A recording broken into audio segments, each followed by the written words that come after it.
common factor. I know we are all in different levels when it comes to our love for nature, but then I think we all are united in a common way. We want this nature to stay as it is. We want to learn from it. There is so much that we want to acquire. As you all, I'm also waiting to hear from our speakers, so I'm not going to drag so much. So let's first, as a part of GT team, I would like to thank all the speakers and also Devan sir for arranging this. Let me introduce one of the main member of our GT team, Mr. Shadi sir, to give an introductory speech. We are very ordinary people, but now I'm standing before one of the, top-notch personality. He's a well-known wildlife biologist, conservationist, environmentalist. So Dr. AJT Johnsingh. So it's our privilege and pleasure, not only for me, but for the entire group here. GT Globetrotters is a very humble organization. It just began last year, 1 year back. It's a very infant, crawling I think.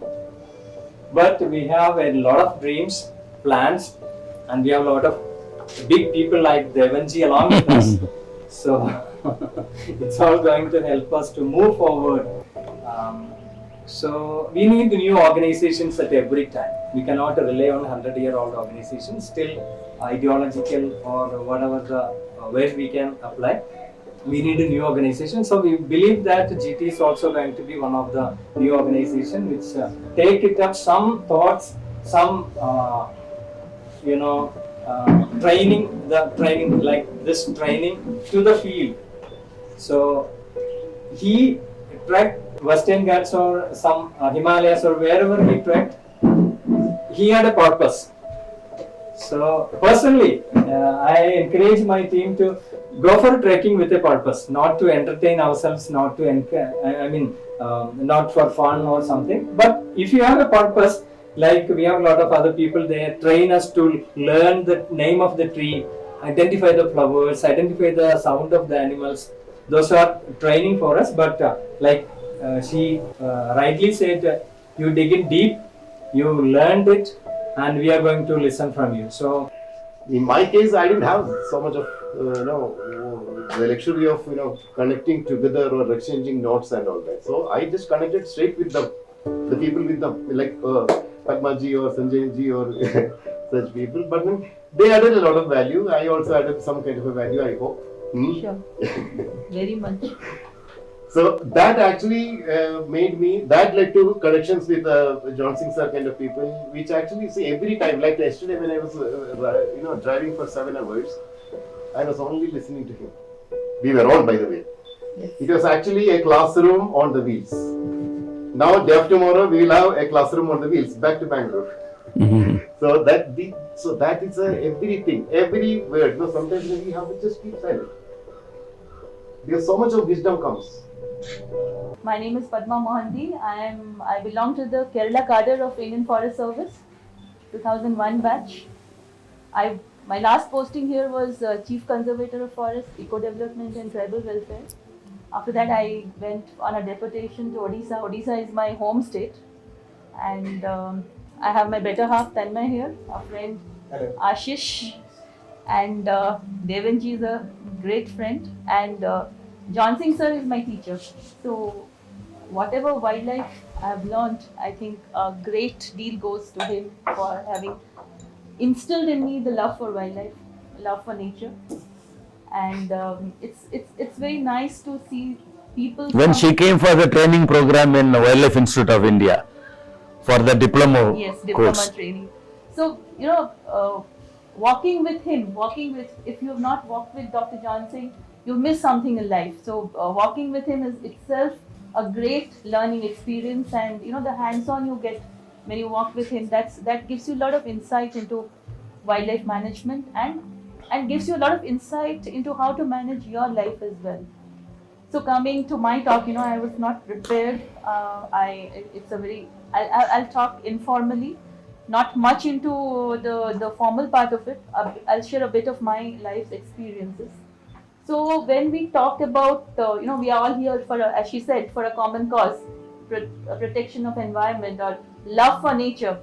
So why do we need to conserve? That's the first thing comes in our mind. Maybe 50 years back, we would not be having a lecture like this where you would be talking about conservation. Why? Because today, if you see the climate change, the fragmenting habitats, the human-wildlife conflicts, the waste, the pollution, the vector-borne diseases, and the recent COVID. So everything tells us that something it's not okay. Something is not okay. Something is going wrong, and we need to have a collective consciousness to think right, to act right, to live right. So that is why perhaps we are here to keep thinking and sort of giving up positive affirmations. We are affirming here as a group. We are having a single thought and a positive affirmation to set right something that's going wrong in this world, and then make this world a safe place which can go to Meenakshi and to the small kids who are sitting here. So that is why we are perhaps here. And when he was telling, why do you trek? You trek to know more about forest. So if you ask me why I trek, it's for me walking in the wilderness or getting into the wilderness is getting away. It's a getaway. It's recharging myself. When I'm too bogged down with my life's responsibilities, I'm sure all of you would be coming from different walks of life, different professions. Doesn't matter. But when the profession becomes too much, then where do you get away? You get away into the wilderness to recharge yourself. And then when there is a wilderness where you can recharge yourself, how do you give back to it? And what do you give back to you? That's what you people would be wanting to know, how to give back to nature, right? So the two examples I'll talk from my very recent last 4 years or 5 years that I worked with the Kerala Forest Department. There was a NGT order to remove waste from Nerimangalam range of Munnar Forest Division in Kerala. So there was a waste dump for maybe 7 or 8 years, around 1,500 tons of waste on the Munnar Nerimangalam road, and the NGT gave a direction that it has to be cleaned up. So I was then the director environment. We have a directorate of environment in Kerala, which is a separate directorate, and so I was the director there, and so I used to attend meetings then with the forest department, and we used to strategize a lot what to do. So in the meantime, year passed. I came back to the forest department, and then our chief secretary, Mr. Tom Jose, he suddenly thought that there is a very important thing the NGT has directed, so we should do something. So we had a meeting, a task force was formed, and the forest secretary, ACS Forest, was the chairman of the task force, and we were given the mandate of removing this waste from Nerimangalam. So first thing we did was we mapped all the waste points that was in Nerimangalam. There are some 7 to 8 waste points, and then the ex-servicemen society, which was active there, they came up and said that it's a very steep incline, and it's very difficult. It has to be manually removed. So the ex-servicemen society would help us in removing the waste. So the first thing we did was we cleaned those 7 points, and I think some 1,000 tons of waste was removed from the Nerimangalam Forest Division, the range of Munnar Forest Division. So we used to have every monthly meetings with the chief secretary, and once we were able to remove it, then it got struck to him that why not do it for Pan Kerala. So then, as CCF Eco Development, I was given the task to anchor it for the forest department and all other departments in Kerala. So what we did was we mapped all the waste dumping points inside the forest in Kerala. So there were around 125 waste dumping points. So we mapped it on a GIS domain, and then we linked it with every panchayat that was coming under the waste points which were consonant with the panchayat. So we had 125 waste dumping points and 49 panchayats. Then we tied up with the panchayat, then the forest development agencies, the VSS and the EDCs. So we used to have in a single day in a month, all the points would be cleaned. So in a month we had one day on a Saturday of third Saturday I think of a month, so where we used to do the cleaning expedition, and then the panchayats came in, the EDCs came in, the FDS came, the VSS came in, the The nature clubs came in, our Suchita mission joined. So slowly it became a mass movement, and within 1.5 years, we were able to remove 2,000 tons of waste from the forests of Kerala. And I think most of the waste dumping sites were clean. We could put signages, we could educate people, and in the process, lot of legal remedies also came up, because I think the industry department changed, modified the rules where, the construction wastes were being dumped earlier on the roadside. It was that rule was modified. The single-use plastic prevention of plastic rule was modified in 2020. It came up in Kerala.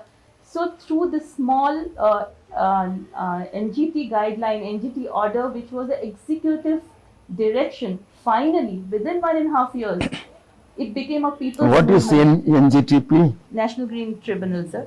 So that is a National Green Tribunal which fights these court cases for environment. So somebody had filed a PIL for this Nedimangalam waste dumping, and now I think the whole forest is clean. So after you collected the waste, what happened with it? Did you recycle it? We had segregated it, and we had sold it, Okay. partly to the, I think, Clean Kerala company and other places. So that was being done by the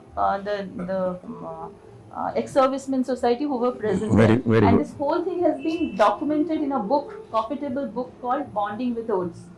Bonding with the Woods. wood. So that was done by Suchita Mission, and this was one instance where, normally government departments, I know how many of you work for the government? Only you?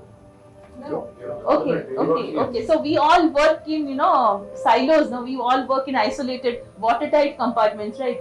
But this was one forum which I personally handled, and the beauty of it was the tourism department identified 72 waste dumping sites in the tourism sites outside the forest, and that also got cleaned. So it's a small directive from the honorable NGT, which finally snowballed into a mass movement, and all the departments came together and worked together, and that is why we could succeed. So when you ask me, as I personally feel that we are a democracy, right? So the more the people, if the people say more development, obviously there is development. If people say more conservation, obviously there will be conservation. So more the people join together and vouch for conservation, then only conservation will happen. And it is not just with a few handful of forest officials or handful of scientists or handful of wildlife biologists. It has to come from the masses, and it has to trickle down to the masses. It's not just a top-down approach. It has to be a bottom-up approach. To share a very small, I think I have already crossed 10 minutes. So whenever I am called to speak in some event, I'm a mother, I'm an officer, I have a lot of different roles to play. So I would be rushing from one role to other, and finally I would land up on the stage to talk on something. Then you can't ask anybody else, to record for you. So I would ask my driver that you please record whatever I am speaking, so that I go back and hear whether I've spoken right or wrong. And my driver would listen to my talks. And when we are driving back, I would ask him, did you understand what I spoke? Then he would then narrate to me what he understood. So I feel if my driver is able to understand what I spoke, if my driver is able to understand conservation, then I think my message has gone to everyone. So long as we do the message doesn't reach the last mile, so long as whatever we experiment, whatever we study, whatever laws we enact, whatever research we do, whatever administration we do, if it is not percolating to the last person in our society, then I think we are failing somewhere. And if it reaches, then we will definitely succeed in this drive for conservation.